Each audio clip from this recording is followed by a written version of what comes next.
Anthropology *********,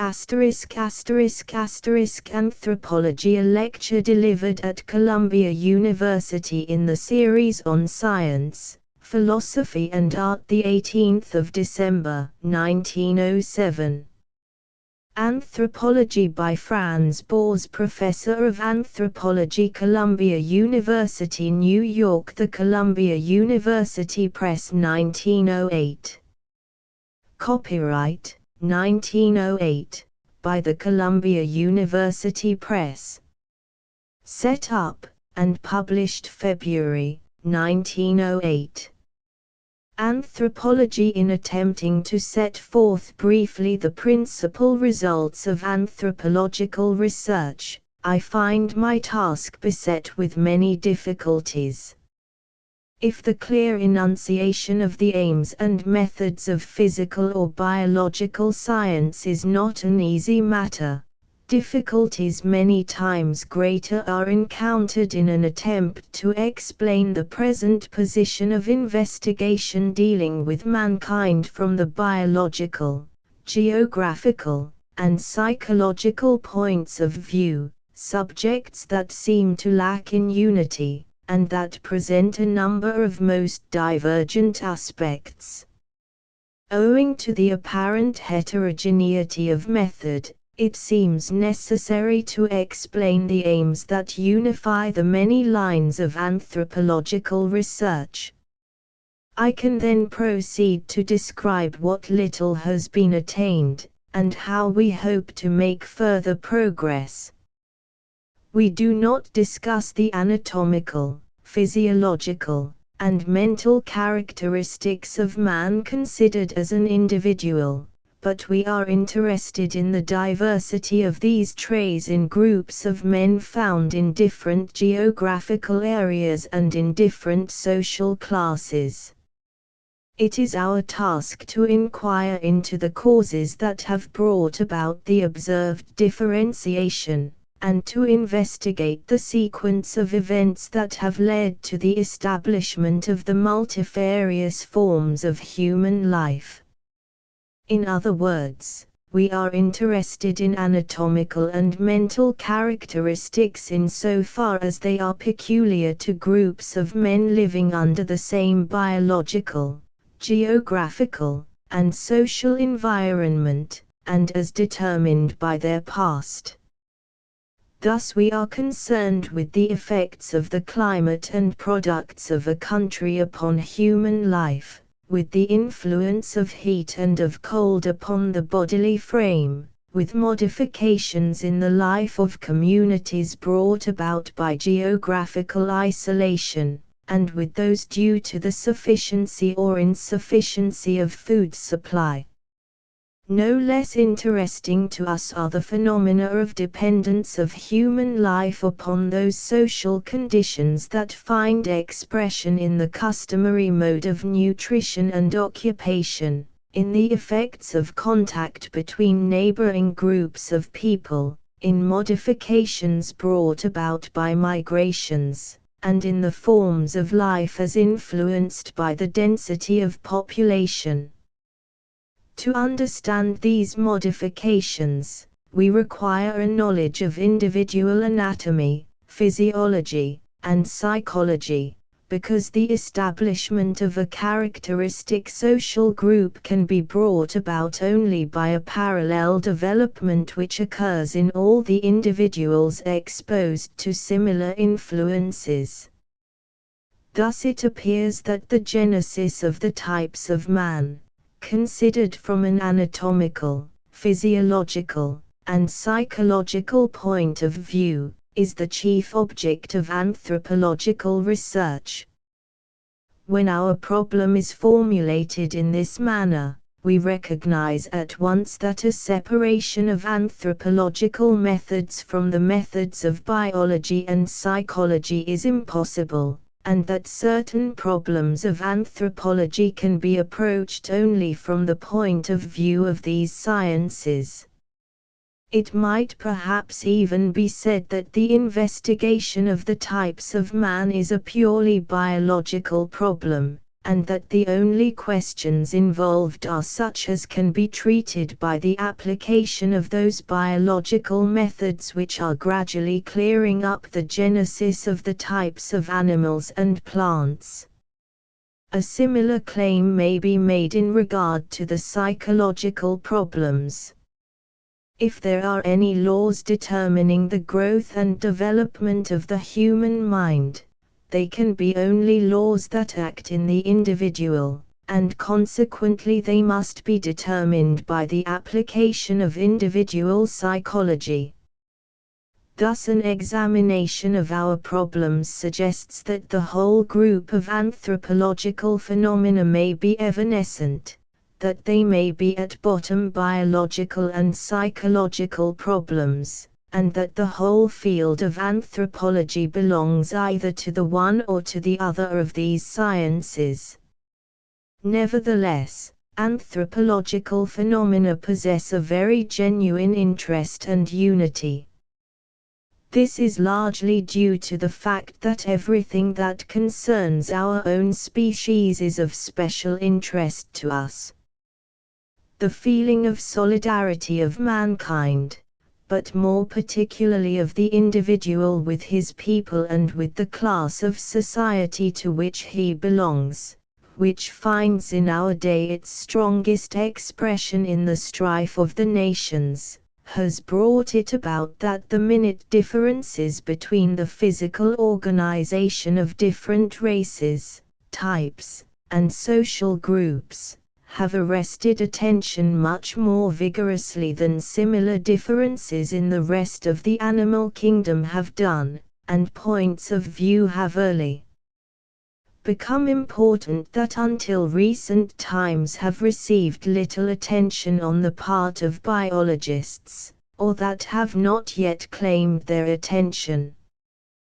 The distribution of distinct psychological types in man has proved an even more fascinating study, the investigation of which has led to problems that the inductive psychology of modern times is not yet ready to attack. This centralization of interest in the manifestations of life in social units has determined the course of development of anthropology.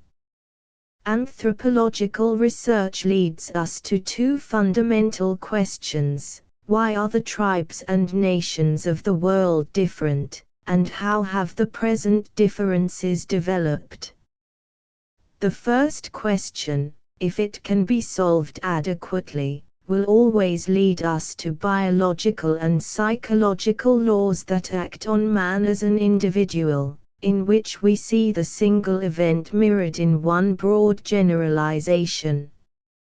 But even if we should have succeeded in reducing to a series of laws the multiplicity of events which manifest themselves in the development of new types and in the growth of new mental activities, a strong interest will remain in the actual developments which have occurred among the various peoples of the world. This is true not only of anthropology, but also of biology and genetic psychology, and of other sciences describing the sequence of events in the universe, and the intense modern interest in evolution expresses the recognition of the importance of what might be called the historical viewpoint. In this sense, anthropology is the science that endeavors to reconstruct the early history of mankind, and that tries, wherever possible, to express in the form of laws ever-recurring modes of historical happenings. Since written history covers a brief span of time, and relates in fragmentary records the fates of a few only of the multitude of peoples of the earth, the anthropologist must endeavor by methods of his own to clear up the darkness of past ages and of remote parts of the world. While, from this theoretical point of view, anthropology must devote itself to the investigation of human types and human activities and thought the world over, its actual field of work is much more restricted. Biology and psychology on the one hand, and history, economics, sociology, and philology on the other, have taken up anthropological problems, each from its own point of view, and each in connection with its own subject of investigation. As a matter of fact, the field of work as theoretically outlined would require such a vast variety of training, that no single person could possibly hope to master it. The special task that is actually assigned at the present time to the anthropologist is the investigation of the primitive tribes of the world that have no written history, that of prehistoric remains and of the types of man inhabiting the world at present and in past times. It will be recognized that this limitation of the field of work of the anthropologist is more or less accidental, and originated because other sciences occupied part of the ground before the development of modern anthropology. It implies, however, also a point of view fundamentally distinct from that of history in the narrow sense of the term. In history we are, on the whole, concerned with events only that have had an influence upon the development of our own civilization. In anthropology, the life of every people of the world is equally important. Therefore, in a wider sense, it is impossible to exclude any part of mankind from the considerations of anthropology. The results of studies carried on by the historian and by the sinologist must not be neglected by the anthropologist in his endeavors to investigate the history of mankind and its controlling forces. It will thus be seen that anthropology differs from history, and resembles the natural sciences in its endeavor to disregard the subjective values of historical happenings, that it tries to consider them objectively, simply as a sequence of events, regardless of their influence upon the course of our own civilization. In the vastness of the outlook over the unwritten history of past ages, the individual is merged entirely in the social unit of which he forms a part, and we see in the dim distance of time and space only the movements of peoples, the emergence of new types of man, the gradual development of new forms of civilization, and a constant repetition of processes of integration and disintegration of peoples and cultures. Prehistoric remains, characteristics of bodily form, traits of language, industrial and economic achievements, peculiar customs and beliefs, are the only evidence that we can use, evidence that was little regarded by history until the anthropological standpoint began to develop. Thus it happens that although the anthropologist may not be able, owing to the specialization of the methods of inquiry, to investigate problems like those dealing with the modern history of Europe and China, the historian and the sinologist will be able to view their problems from an anthropological standpoint. With the increase of our knowledge of the peoples of the world, specialization must increase, and anthropology will become more and more a method that may be applied by a great number of sciences, rather than a science by itself. We shall next take up a consideration of the results of the biological and psychological researches carried on by anthropologists.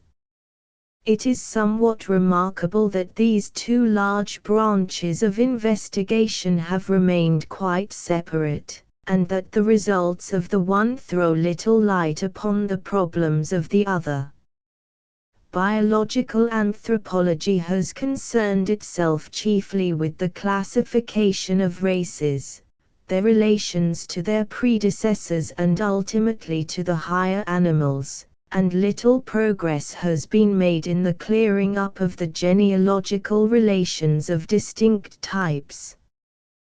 Diligent search has revealed a number of lower forms which lived during the early Quaternary and the late Tertiary periods that help a little in bridging the wide gap between man and animal, but we are still entirely in the dark regarding the origin of the fundamental races and of the types of man.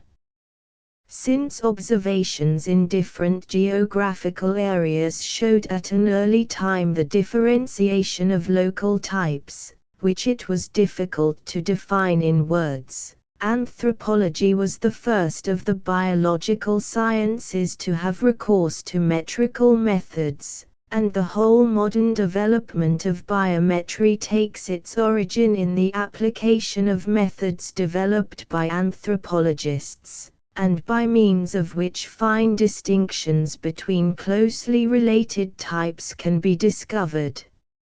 Originally, the metrical methods of anthropologists were used for purely taxonomic ends, for the description of distinct types, and for years chief attention has been paid to the classification of the types of man according to their similarities, and to speculation on their relationships, but, owing to the influence of Francis Galton and his successors, we are gradually outgrowing this condition, and we see that more and more problems relating to the influence of social and geographical environment, of heredity, of race mixture and selection, are made the subject of study. This development has been closely associated with the growth of biometric methods applied to zoology and botany. One of the important facts that has been recognized by a study of the morphology of the races is that man must be considered as a domesticated animal, and that even those tribes which are industrially the most primitive are somewhat removed from the anatomical conditions characterizing the wild animals. It appears, however, that the degree of domestication has strongly increased with the growing complexity of industrial organization, and most of the races of the present day are anatomically in the same condition as those types of domesticated animals which are highly modified by regular feeding and by disuse of a considerable portion of the muscular system, without, however, having been subjected to any considerable artificial selection. This seems to be one of the causes of the high degree of variability of the races of man. While it is not yet possible to express definite views in regard to the relationship of the races of man, a few facts stand out boldly.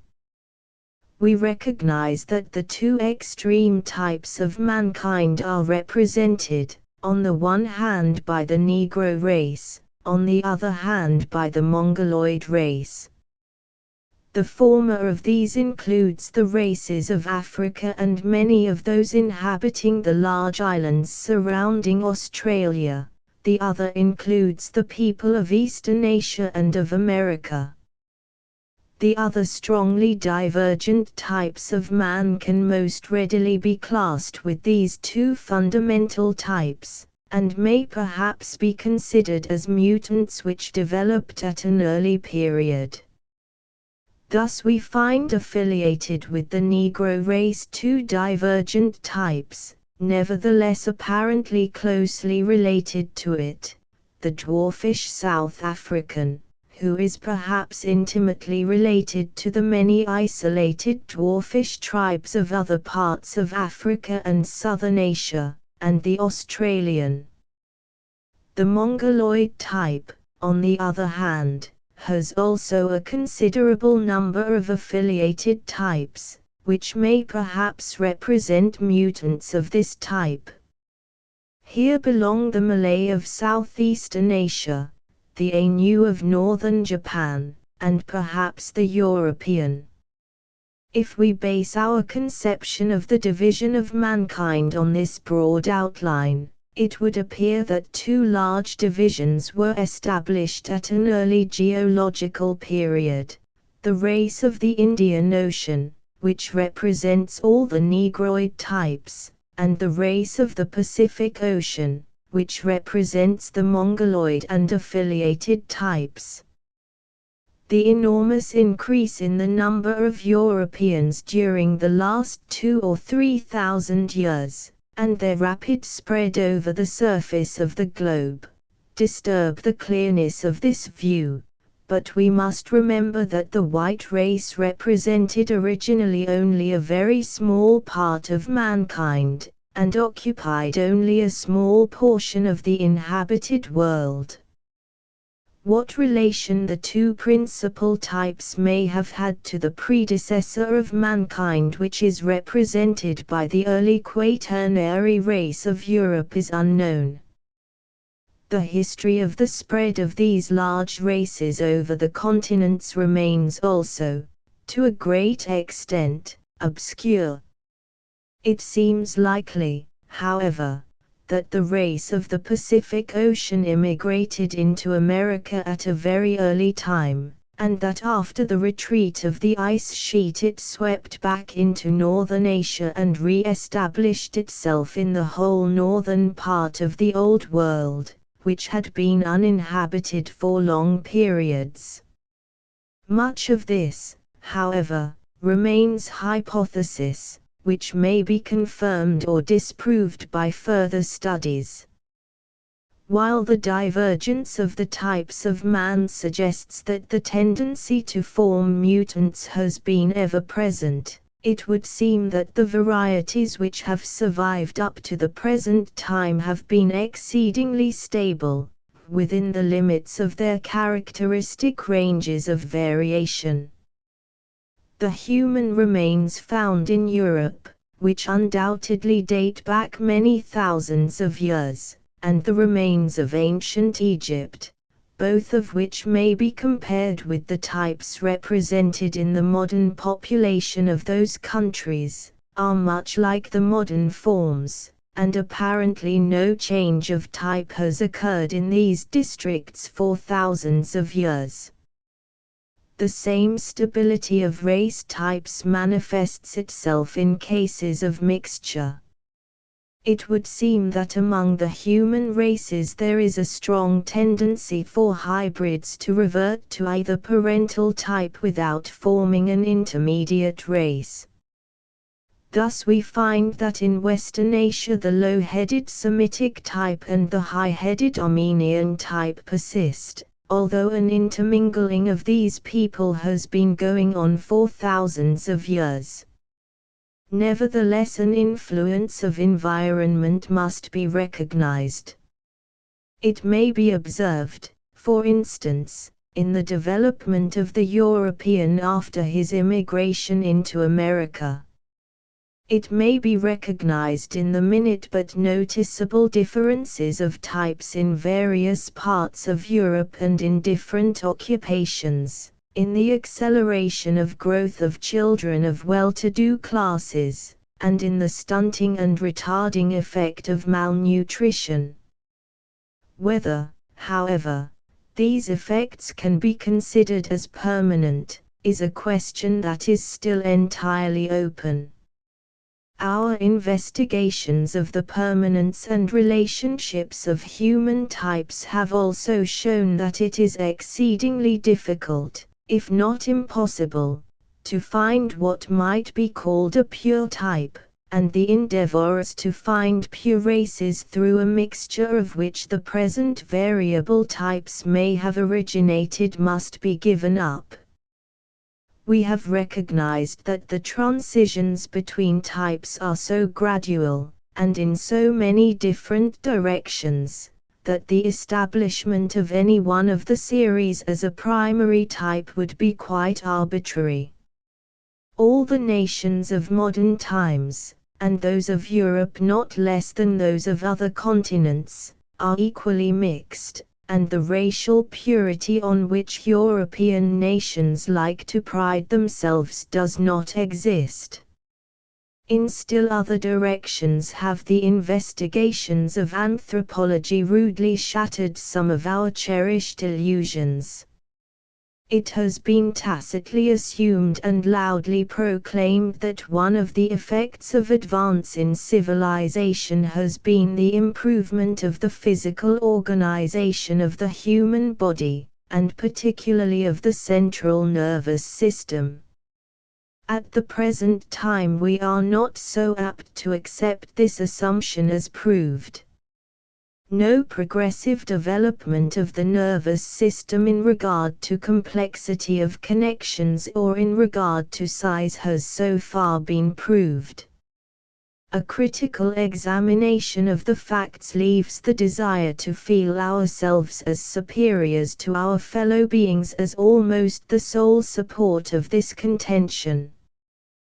The question involved is, of course, a very important one, and forms an aspect of the general question of the transmission of acquired characters, but our present attitude can only be one for a demand for further investigation. A word should also be said about the question of the difference of mental ability in different races. Here also the evidence given by anthropology does not sustain the claim of superiority of any race over the others. All the arguments that have been brought forward to prove the superiority of the white race over all others can readily be explained by other anthropological considerations. There are differences in form and size of the brains of different races, but the variability within each race is so great that the small average differences between distinct racial types are almost insignificant as compared to the total range of racial variability, and if we base our inferences entirely on the results of anatomical study, it would seem that there is no reason to believe that the bulk of the people constituting two distinct races might not be approximately on the same level. Nevertheless, it seems reasonable to assume that the differences in form of the body must be accompanied by differences in function, and we may suppose that there may be certain peculiarities in the general mental tendencies of each race. Only we must guard against the inference that divergence from the European type is synonymous with inferiority. The history of development of the mental side of anthropology has been quite different from the growth of physical anthropology. While in the latter branch of our science the differences between human types were the first to attract attention, it was the similarity in cultural types found in remote regions which first impressed itself upon ethnologists.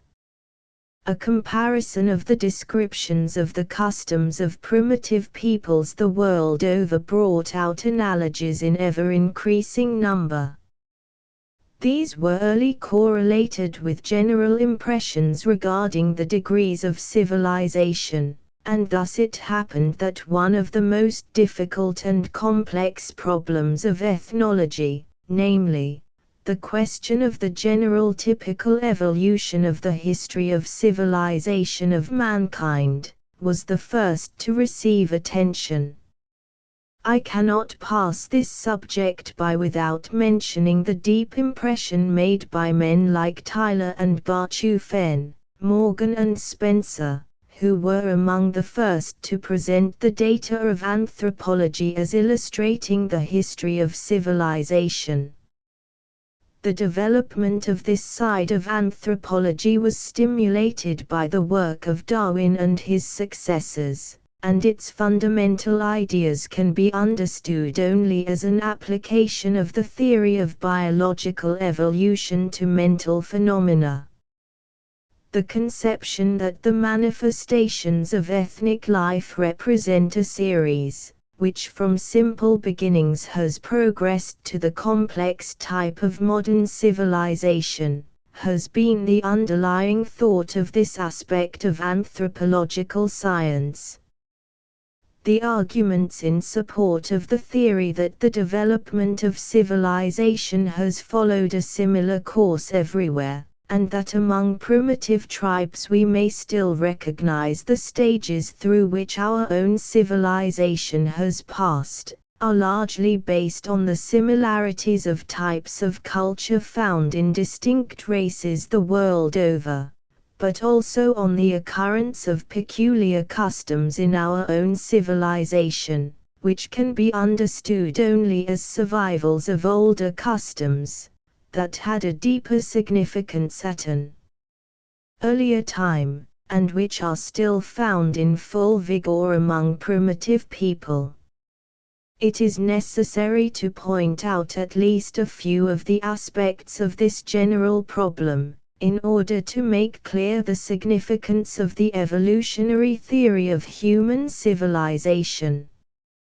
The social organization of primitive tribes shows similar traits in many different parts of the world. Instead of counting descent in the way we do, many tribes consider the child as a member only of its mother's family, and count blood relationship only in the maternal line, so that cousins on the mother's side are considered as near relatives, while cousins on the father's side are considered as only distantly related. Other tribes have a strict paternal organization, so that the child belongs only to the father's family, not to the mother's, while still others follow the same principles that we adhere to, reckoning relationships in both directions. Connected with these customs is the selection of the domicile of the newly married couple, who sometimes reside with the wife's tribe or family, sometimes with the man's tribe or family.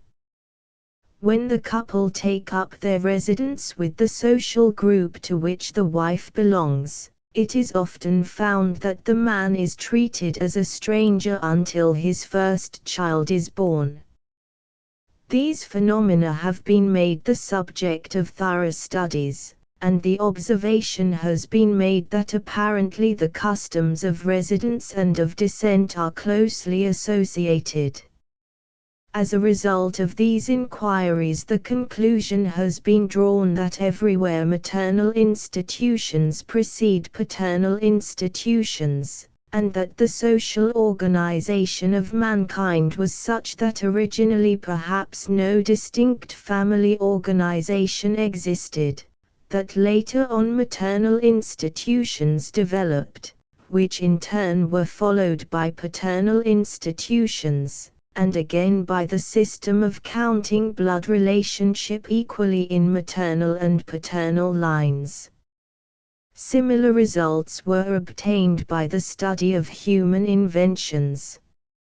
It has been observed that apes and monkeys sometimes use stones for defense, and in a way the artificial shelters of animals indicate the beginnings of invention. In this sense we may seek for the origin of implements and utensils among animals. In the earliest times when human remains appear on the surface of the earth, we find man using simple stone implements which are formed by rough chipping, but the multiplicity of forms of implements increases quite rapidly. Since many implements may have been made of perishable materials, we are not able to tell whether at a very early time the implements and utensils used were really confined to the few stone objects that may now be recovered, but certainly the implements were few, and, comparatively speaking, simple. From this time on, the uses of fire, and of tools for cutting and striking, for scraping and perforating, have increased in number and complexity, and a gradual development may be traced from the simple tools of primitive man to the complex machinery of our times. The inventive genius of all races and of unnumbered individuals has contributed to the state of industrial perfection in which we find ourselves. On the whole, inventions, once made, have been kept with great tenacity, and, owing to incessant additions, the available resources of mankind have constantly been increased and multiplied. Researches on art have led to similar results. Investigators have endeavored to show that, since the cave dwellers of France drew the outlines of the reindeer and mammoth on bone and antler, man has tried to reproduce in pictographic design the animals of the region in which he lived.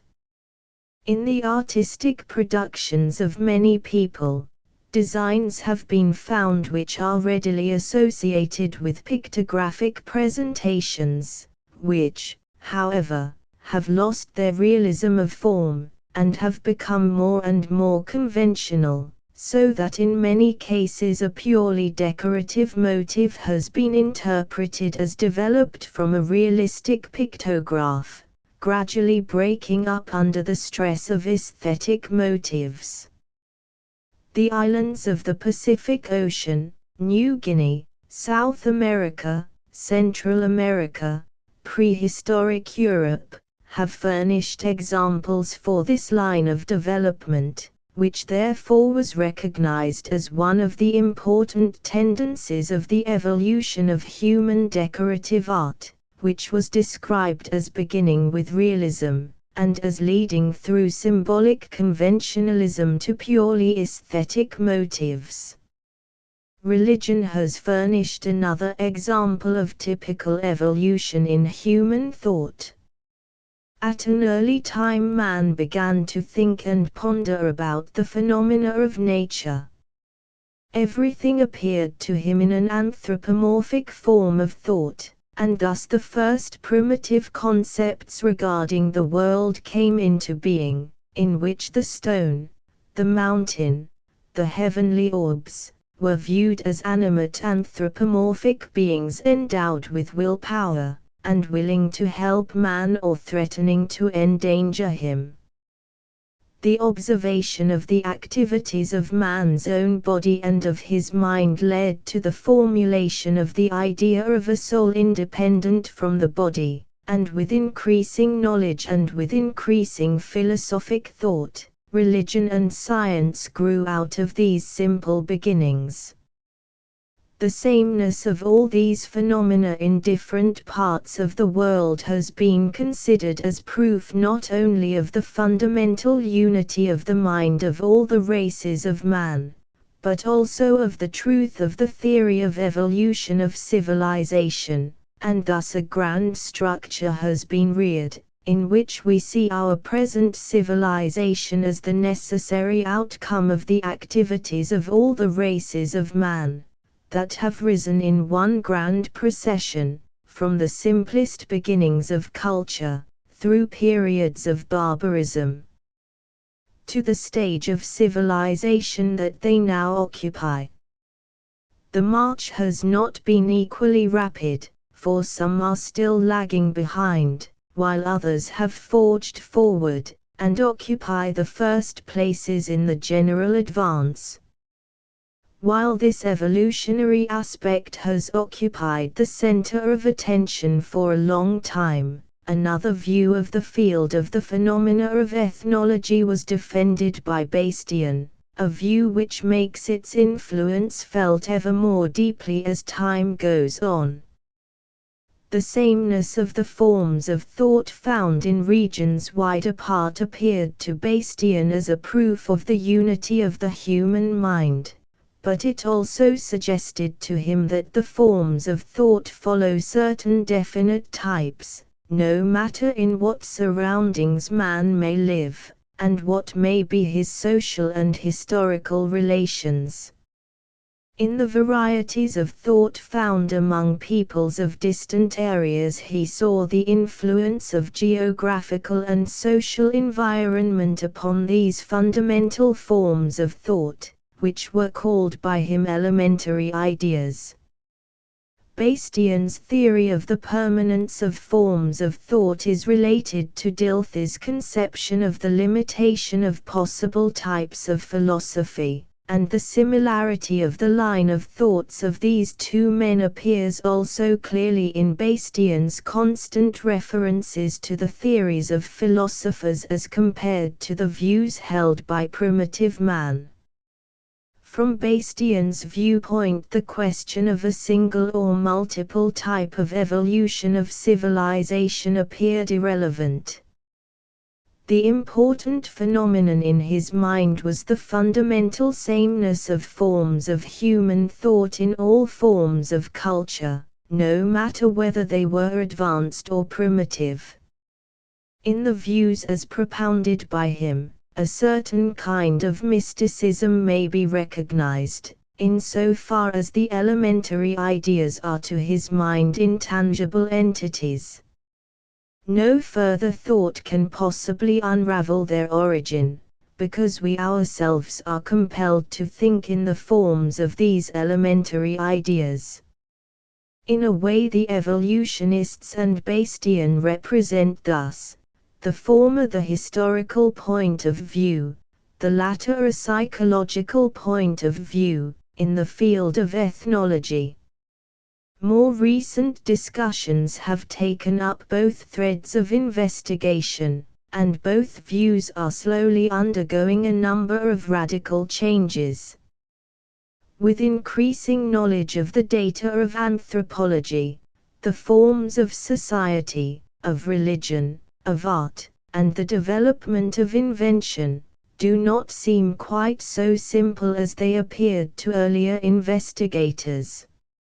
Attempts were made to fit the hypothetical typical evolution of mankind to the historical development of culture in different parts of the world, so far as it had been reconstructed.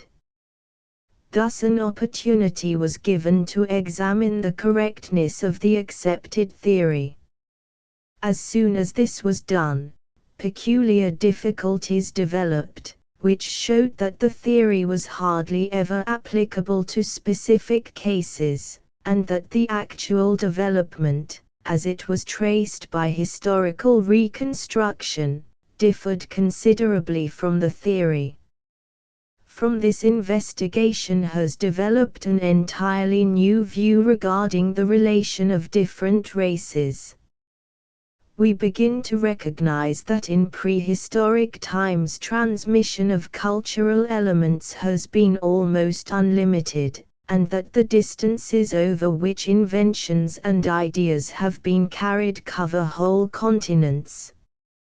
As an instance of the rapidity with which cultural achievements are transmitted, may be mentioned the modern history of some cultivated plants.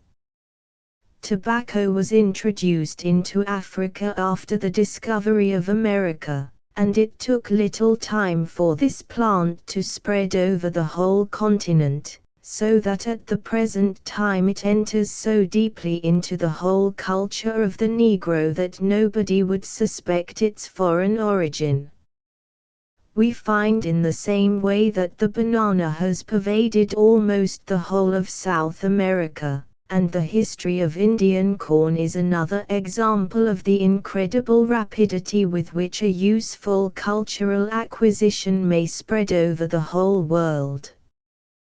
The history of the horse, of cattle, of the European grains, illustrates that similar conditions prevailed in prehistoric times.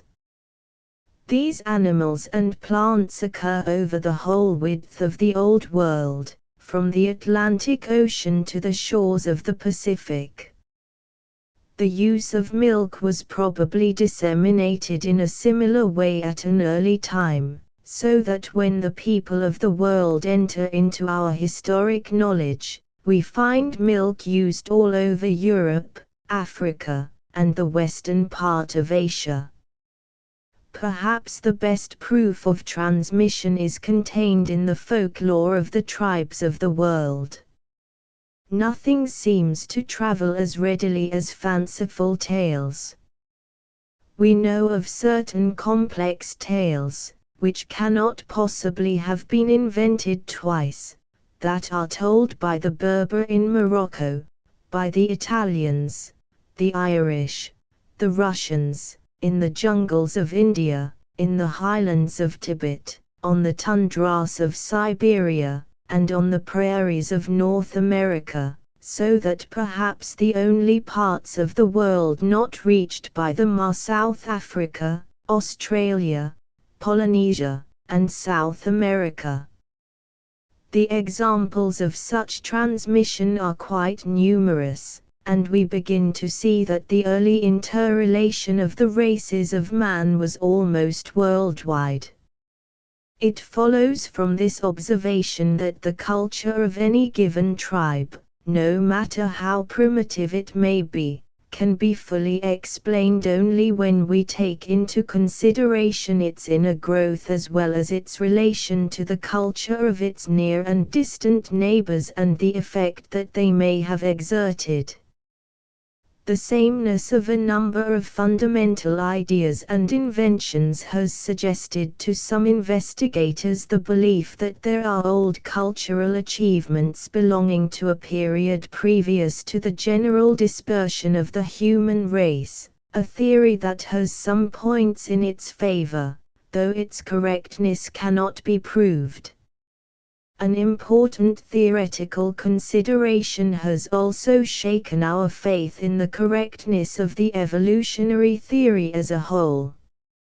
It is one of the essential traits of this theory that, in general, civilization has developed from simple forms to complex forms, and that extended fields of human culture have developed under more or less rationalistic impulses. Of late years we are beginning to recognize that human culture does not always develop from the simple to the complex, but that in many aspects two tendencies intercross, one from the complex to the simple, the other from the simple to the complex. It is obvious that the history of industrial development is almost throughout that of increasing complexity. On the other hand, human activities that do not depend upon reasoning do not show a similar type of evolution. It is perhaps easiest to make this clear by the example of language, which in many respects is one of the most important evidences of the history of human development. Primitive languages are, on the whole, complex. Minute differences in point of view are given expression by means of grammatical forms, and the grammatical categories of Latin, and still more so those of modern English, seem crude when compared to the complexity of psychological or logical forms which primitive languages recognize, but which in our speech are disregarded entirely. On the whole, the development of languages seems to be such that the nicer distinctions are eliminated, and that it begins with complex and ends with simpler forms, although it must be acknowledged that opposite tendencies are not by any means absent. Similar observations may be made on the art of primitive man. In music as well as in decorative design we find a complexity of rhythmic structure which is unequaled in the popular art of our day. In music, particularly, this complexity is so great that the art of a skilled virtuoso is taxed in the attempt to imitate it. If once it is recognized that simplicity is not always a proof of antiquity, it will readily be seen that the theory of the evolution of civilization rests to a certain extent on a logical error. The classification of the data of anthropology in accordance with their simplicity has been reinterpreted as an historical sequence, without an adequate attempt to prove that the simpler antedated the more complex. Notwithstanding this serious criticism, much of the older theory seems plausible, but presumably a thorough revision and a more individualized aspect of the development of civilization in different parts of the world will become necessary. The psychological aspect of anthropology, which was first emphasized by Bastian, is also undergoing rapid development, particularly insofar as the problem of the origin of elementary ideas is concerned, the investigation of which Bastian considered as impossible. Here, again, the study of language promises to point the way in which many of our problems may find their solution. I have stated before that the languages of primitive tribes are, on the whole, complex, and differentiate nicely between categories of thought.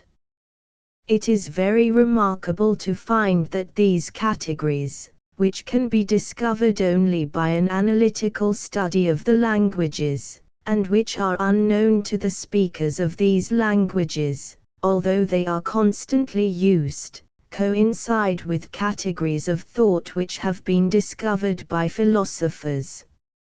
It would be possible to find in the languages of primitive people grammatical forms corresponding to a variety of philosophical systems, and in this we may perhaps recognize one of the most brilliant proofs of the correctness of Bastian's and Dilthey's theory of the existence of a limited number of types of thought.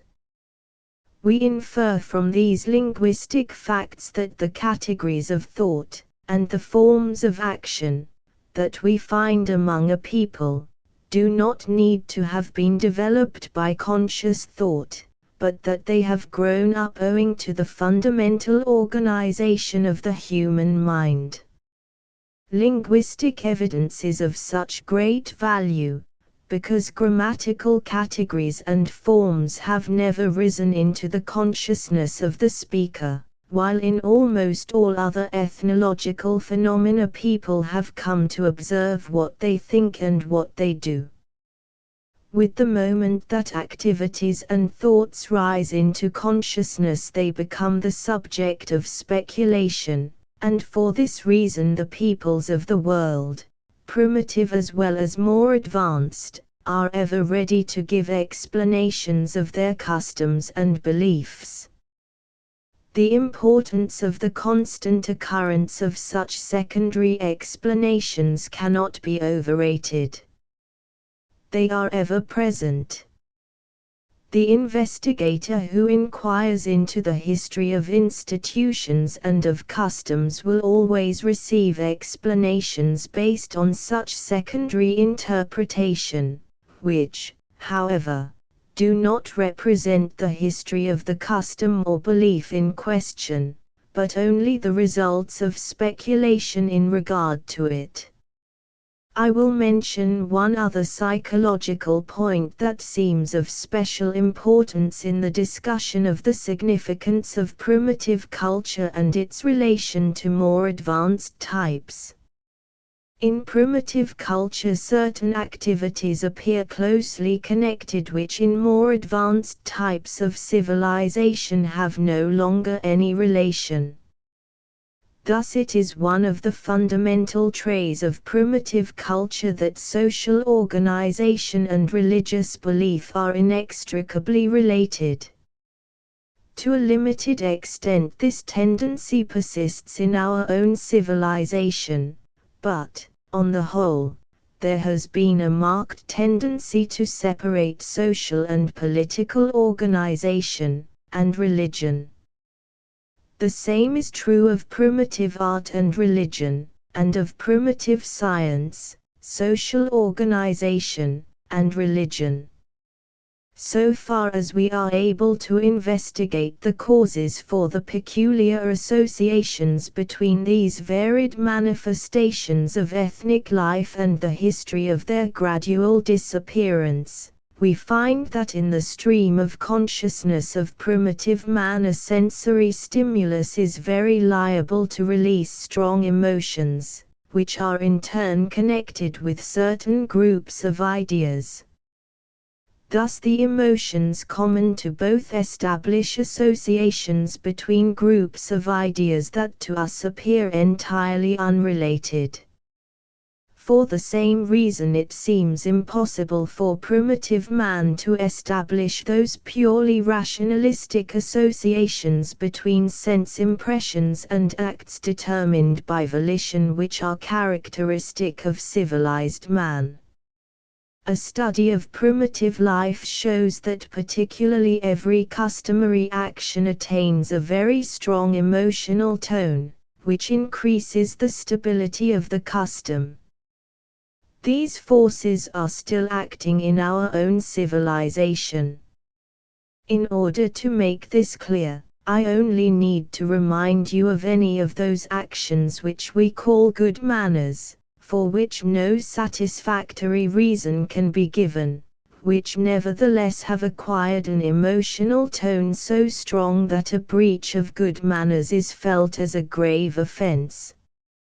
It would, for instance, be impossible to give a reason why a gentleman should not be allowed to keep on his hat indoors, while it is good form for a lady to do so, and the instantaneous judgment by which we characterize an offender against these rules as rude, and the discomfort felt when we unwittingly commit a breach of good manners, show how deep-seated their emotional values are.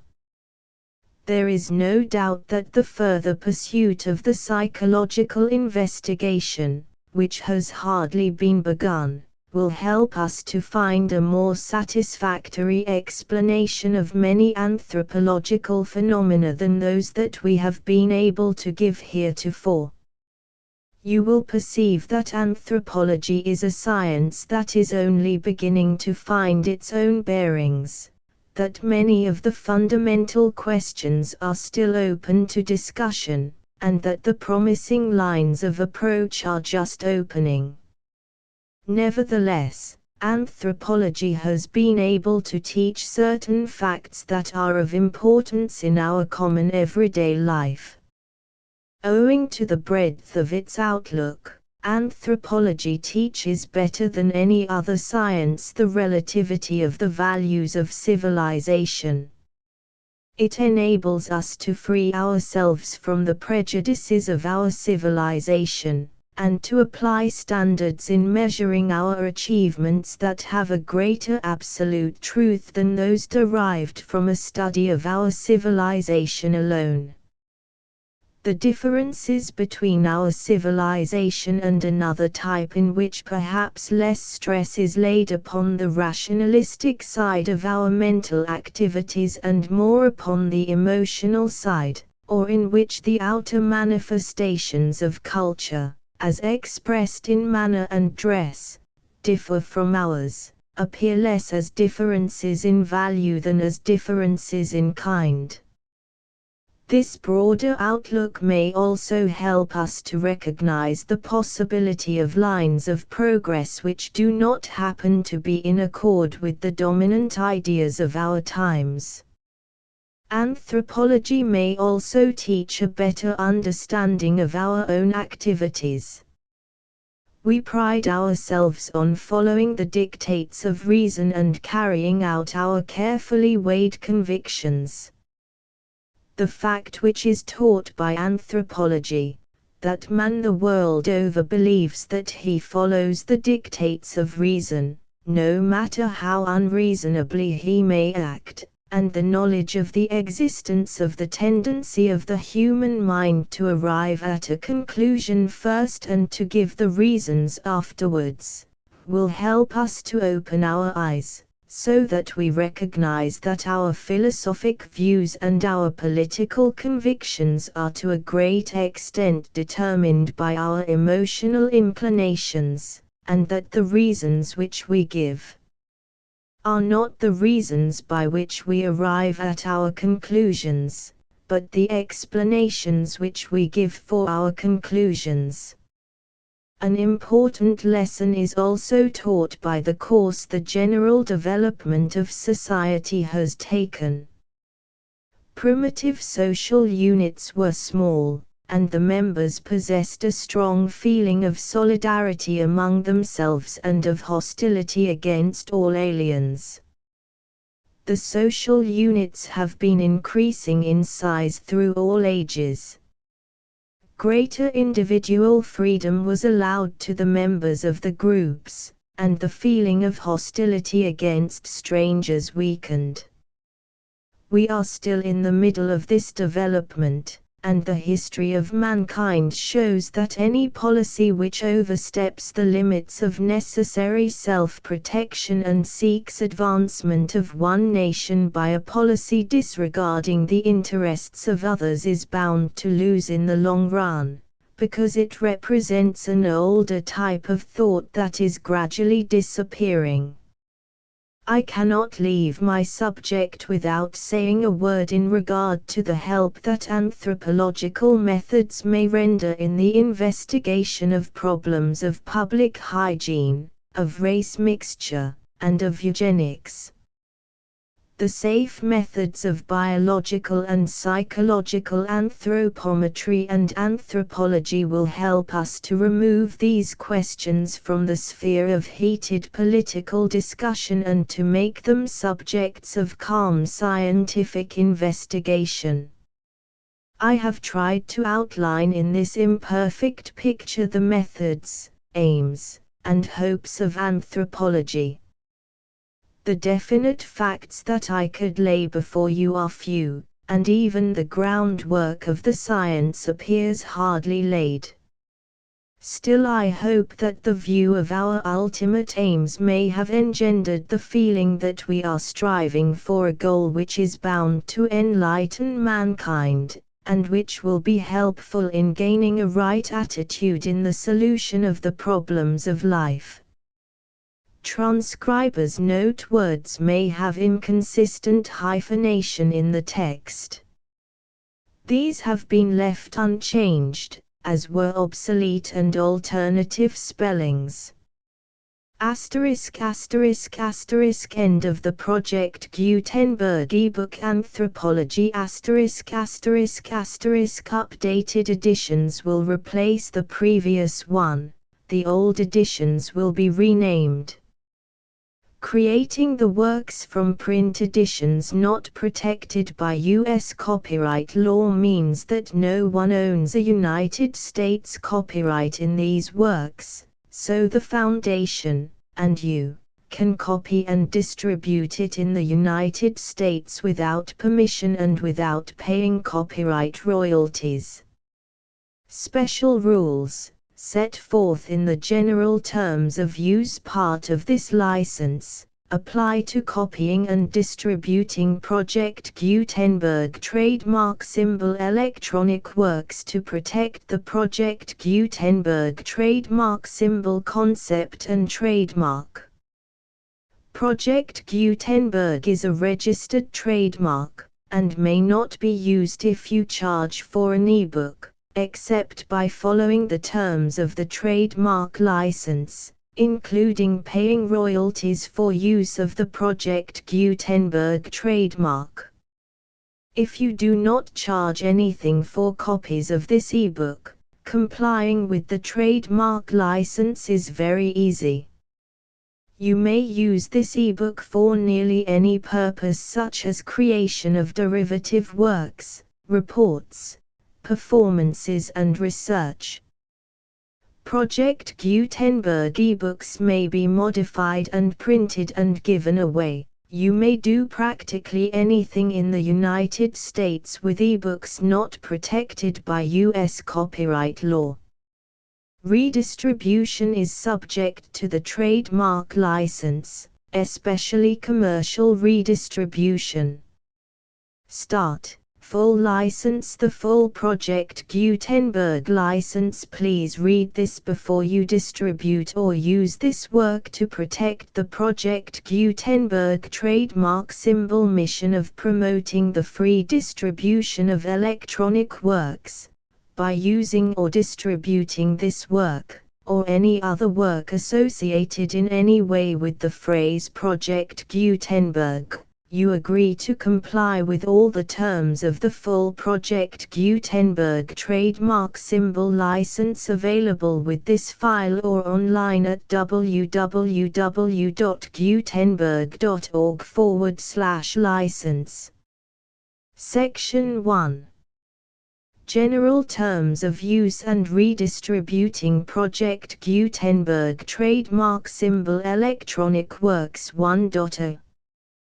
By reading or using any part of this Project Gutenberg trademark symbol electronic work, you indicate that you have read, understand, agree to and accept all the terms of this license and intellectual property, trademark/copyright, agreement.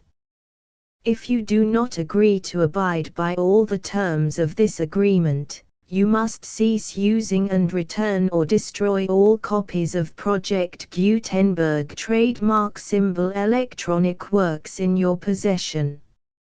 If you paid a fee for obtaining a copy of or access to a Project Gutenberg trademark symbol electronic work and you do not agree to be bound by the terms of this agreement, you may obtain a refund from the person or entity to whom you paid the fee as set forth in paragraph 1.e.8.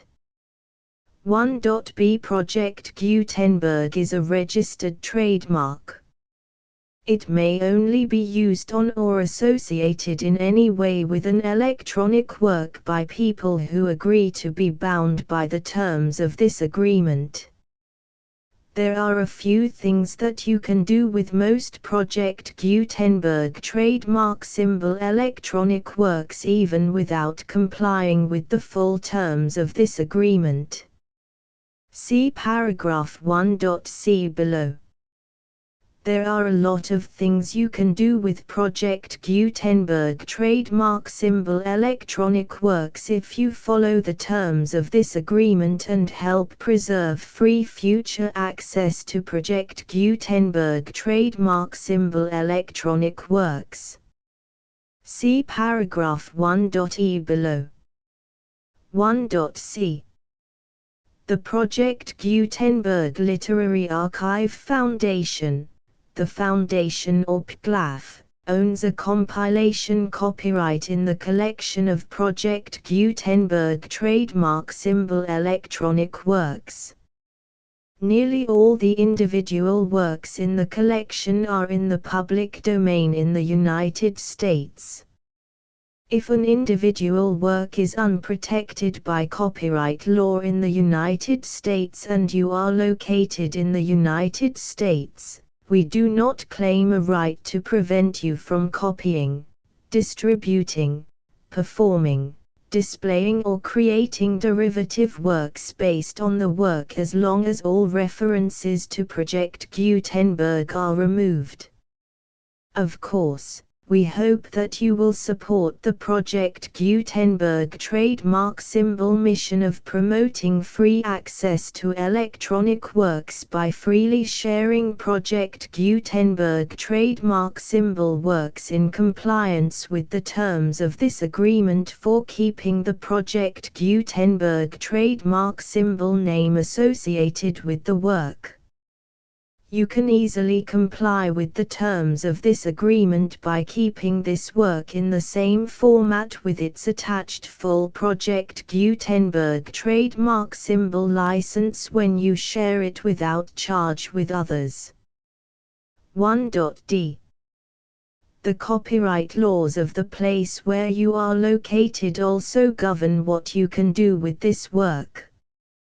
Copyright laws in most countries are in a constant state of change.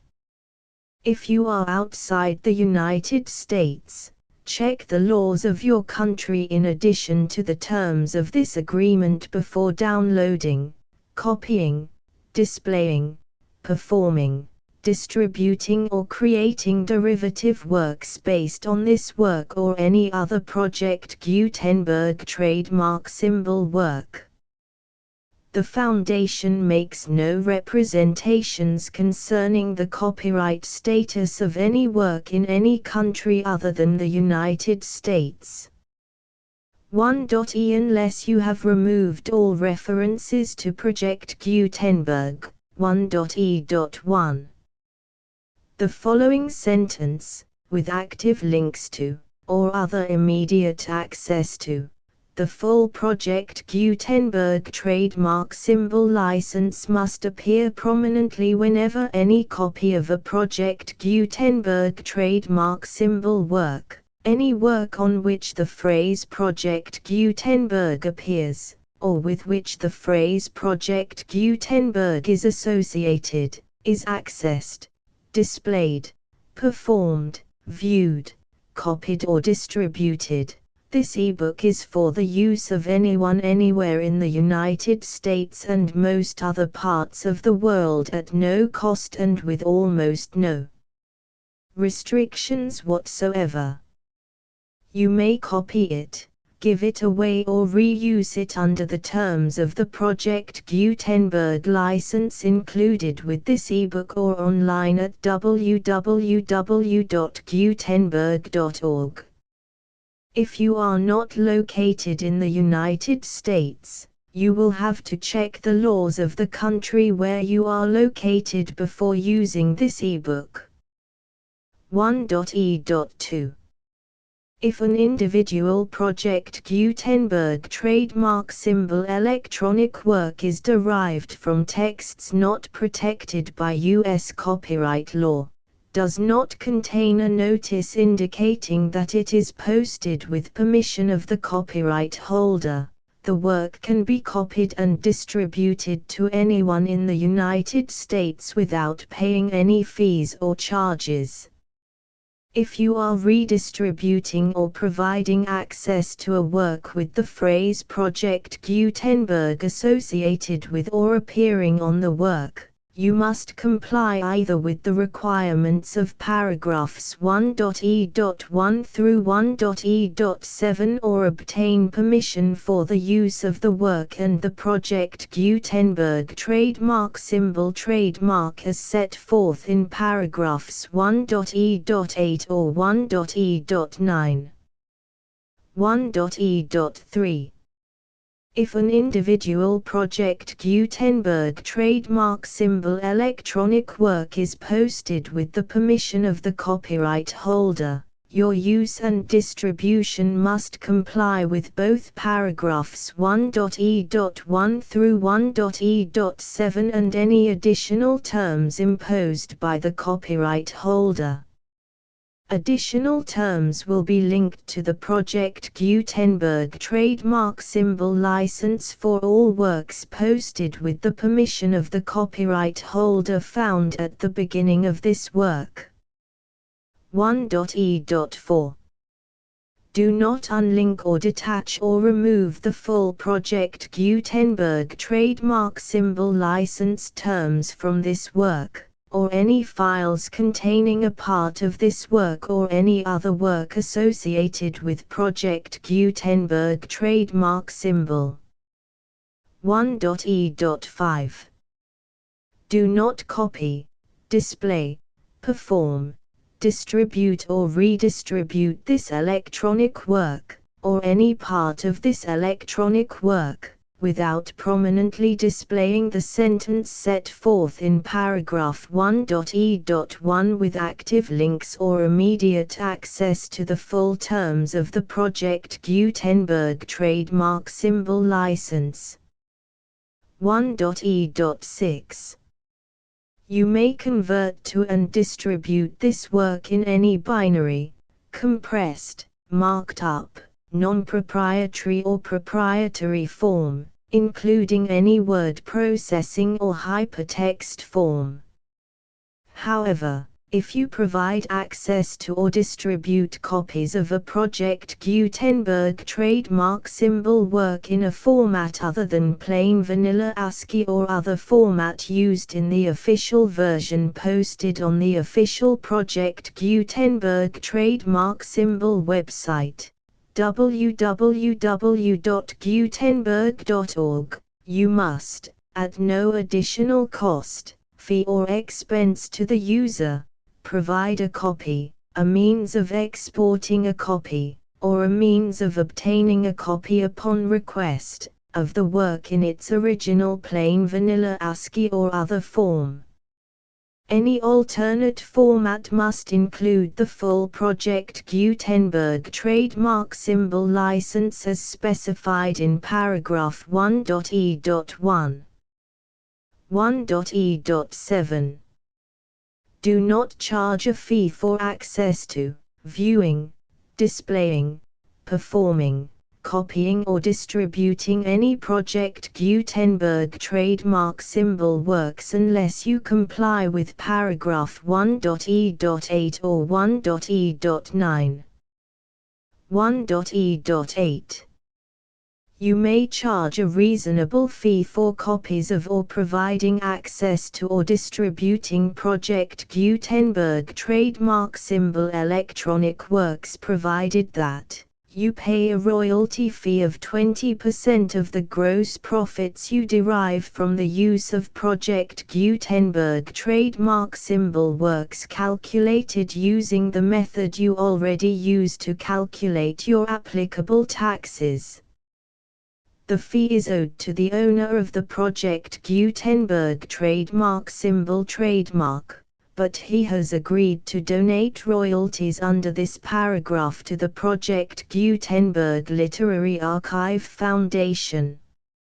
Royalty payments must be paid within 60 days following each date on which you prepare, or are legally required to prepare, your periodic tax returns. Royalty payments should be clearly marked as such and sent to the Project Gutenberg Literary Archive Foundation at the address specified in Section 4, Information about donations to the Project Gutenberg Literary Archive Foundation. You provide a full refund of any money paid by a user who notifies you in writing, or by email, within 30 days of receipt that he does not agree to the terms of the full Project Gutenberg trademark symbol license.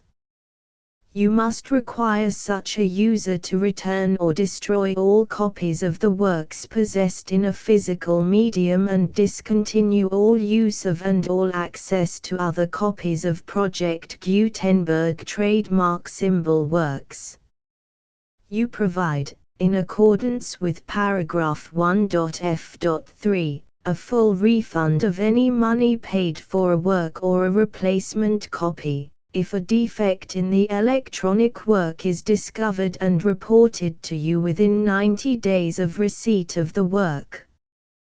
You comply with all other terms of this agreement for free distribution of Project Gutenberg trademark symbol works. 1.e.9.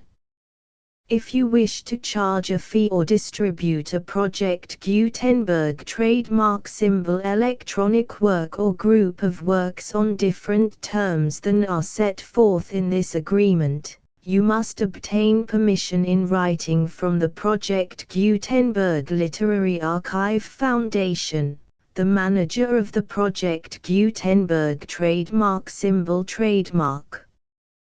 Contact the Foundation as set forth in Section 3 below.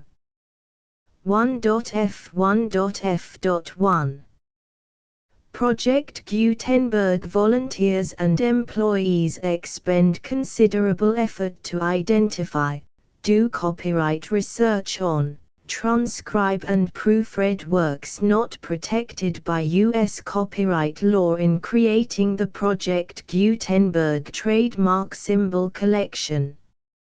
Despite these efforts, Project Gutenberg trademark symbol electronic works, and the medium on which they may be stored, may contain defects such as, but not limited to, incomplete, inaccurate or corrupt data, transcription errors, a copyright or other intellectual property infringement, a defective or damaged disk or other medium, a computer virus, or computer codes that damage or cannot be read by your equipment. 1.f.2 Limited warranty, disclaimer of damages, except for the right of replacement or refund described in paragraph 1.f.3. The Project Gutenberg Literary Archive Foundation, the owner of the Project Gutenberg trademark symbol trademark, and any other party distributing a Project Gutenberg trademark symbol electronic work under this agreement, disclaim all liability to you for damages, costs and expenses, including legal fees. You agree that you have no remedies for negligence, strict liability, breach of warranty or breach of contract except those provided in paragraph 1.f.3. You agree that the Foundation, the trademark owner, and any distributor under this agreement will not be liable to you for actual, direct, indirect, consequential, punitive or incidental damages even if you give notice of the possibility of such damage. 1.f.3 Limited right of replacement or refund. If you discover a defect in this electronic work within 90 days of receiving it, you can receive a refund of the money, if any, you paid for it by sending a written explanation to the person you received the work from. If you received the work on a physical medium, you must return the medium with your written explanation. The person or entity that provided you with the defective work may elect to provide a replacement copy in lieu of a refund. If you received the work electronically, the person or entity providing it to you may choose to give you a second opportunity to receive the work electronically in lieu of a refund.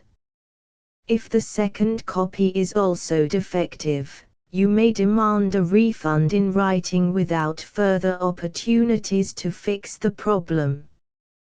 1.f.4 Except for the limited right of replacement or refund set forth in paragraph 1.f.3, this work is provided to you as is, with no other warranties of any kind, express or implied, including but not limited to warranties of merchantability or fitness for any purpose.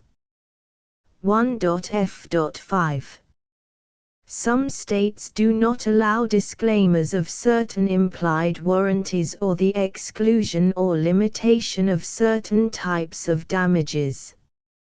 If any disclaimer or limitation set forth in this agreement violates the law of the state applicable to this agreement, the agreement shall be interpreted to make the maximum disclaimer or limitation permitted by the applicable state law. The invalidity or unenforceability of any provision of this agreement shall not void the remaining provisions.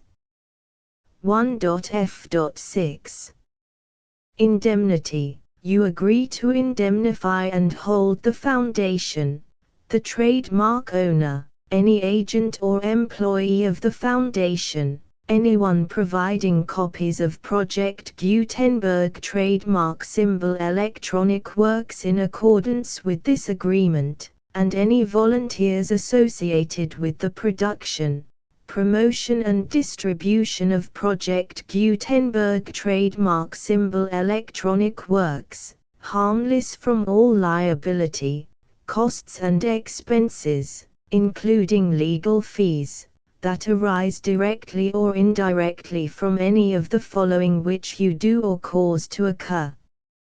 A. Distribution of this or any Project Gutenberg trademark symbol work. B. Alteration, modification, or additions or deletions to any Project Gutenberg trademark symbol work, and C. Any defect you cause. Section 2. Information about the mission of Project Gutenberg trademark symbol. Project Gutenberg trademark symbol is synonymous with the free distribution of electronic works in formats readable by the widest variety of computers, including obsolete, old, middle-aged and new computers.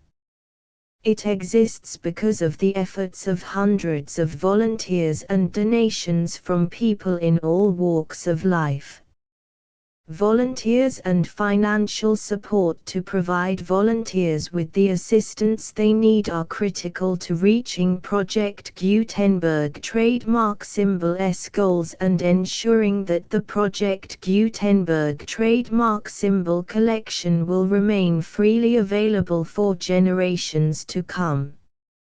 In 2001, the Project Gutenberg Literary Archive Foundation was created to provide a secure and permanent future for Project Gutenberg trademark symbol and future generations. To learn more about the Project Gutenberg Literary Archive Foundation and how your efforts and donations can help, see sections 3 and 4 and the Foundation information page at www.gutenberg.org. Section 3. Information about the Project Gutenberg Literary Archive Foundation. The Project Gutenberg Literary Archive Foundation is a non-profit 501(c)(3) educational corporation organized under the laws of the state of Mississippi and granted tax-exempt status by the Internal Revenue Service. The Foundation's IN or Federal Tax Identification Number is 64-6221541. Contributions to the Project Gutenberg Literary Archive Foundation are tax-deductible to the full extent permitted by U.S. federal laws and your state's laws. The Foundation's business office is located at 809 North 1500 West, Salt Lake City, UT 84116, 801-596-1887. Email contact links and up-to-date contact information can be found at the Foundation's website and official page at www.gutenberg.org/contact section 4. Information about donations to the Project Gutenberg Literary Archive Foundation. Project Gutenberg trademark symbol depends upon and cannot survive without widespread public support and donations to carry out its mission of increasing the number of public domain and licensed works that can be freely distributed in machine-readable form accessible by the widest array of equipment, including outdated equipment. Many small donations, $1 to $5,000, are particularly important to maintaining tax-exempt status with the IRS. The Foundation is committed to complying with the laws regulating charities and charitable donations in all 50 states of the United States. Compliance requirements are not uniform and it takes a considerable effort, much paperwork and many fees to meet and keep up with these requirements. We do not solicit donations in locations where we have not received written confirmation of compliance.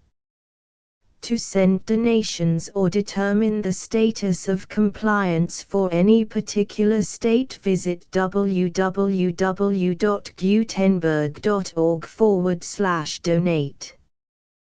While we cannot and do not solicit contributions from states where we have not met the solicitation requirements, we know of no prohibition against accepting unsolicited donations from donors in such states who approach us with offers to donate.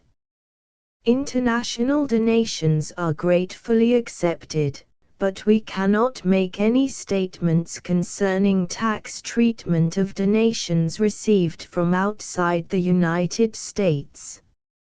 U.S. laws alone swamp our small staff.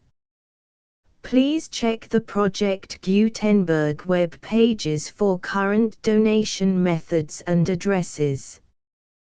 Donations are accepted in a number of other ways, including checks, online payments and credit card donations.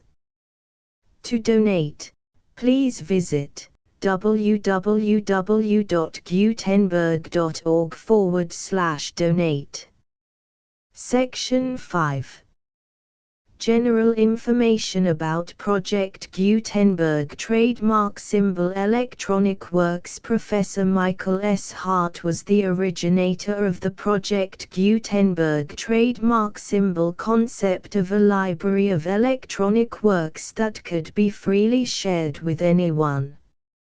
For 40 years, he produced and distributed Project Gutenberg trademark symbol ebooks with only a loose network of volunteer support.